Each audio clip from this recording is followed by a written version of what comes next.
এখন রয়েছি নিউ টাউনের রাস্তায়। এখন আজ হচ্ছে 2রা এপ্রিল। এই যে বৃহস্পতিবার, 2রা এপ্রিল বৃহস্পতিবার। এই যে ওয়েদারের অবস্থা দেখছেন, এখন সকাল 5:45 বাজে, এপ্রিলের 2 তারিখ। এই কুয়াশা দেখুন রাস্তায়, রাস্তায় মানে 5:45 বাজে, আজকে এপ্রিলের 2 তারিখ। তো এই ওয়েদারের অবস্থা দেখুন, কত কুয়াশা, মানে গাছ থেকে এখন টপ টপ করে জল পড়ছে।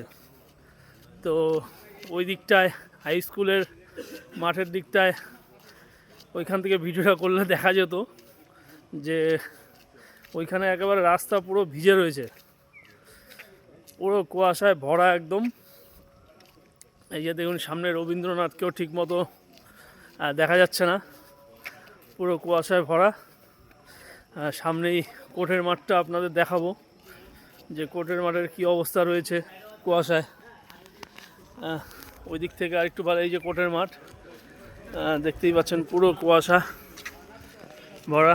এই যে ফৌজি আমাদের 196 ব্যাটালিয়ান সিআরপিএফ হাঁটছি। পিছনে আরও টিম রয়েছে, পিছনে আরও অনেকে হাঁটছে। তো দেখতেই পাচ্ছেন এত কুয়াশা, মানে ভাবা যায় না যে আজকে এপ্রিলের 2 তারিখে এরকম কুয়াশা থাকবে। তো ওয়েদারের কি হচ্ছে না হচ্ছে কিছু বোঝা মুশকিল। এক তো মার্চ মাসে শীত, গ্রীষ্ম, বর্ষা সবই দেখে নিয়েছি, গোটা মার্চ মাস শীতও দেখেছি, গ্রীষ্ম দেখেছি, বর্ষাও দেখেছি। মার্চ মাসে 3টা ওয়েদার একসাথে দেখেছি এক মাসে। তারপরে এই যে দেখুন মাঠের অবস্থা, এই যে কোর্টের মাঠের অবস্থা, কিছু দেখা যাচ্ছে না। মোটামুটি 25 মিটার দূরেই কিছু দেখা যাচ্ছে না। তো একটু ফজিয়াব, তো এই ওয়েদারের কেমন মজা নিচ্ছ সকালে হাঁটতে এসে?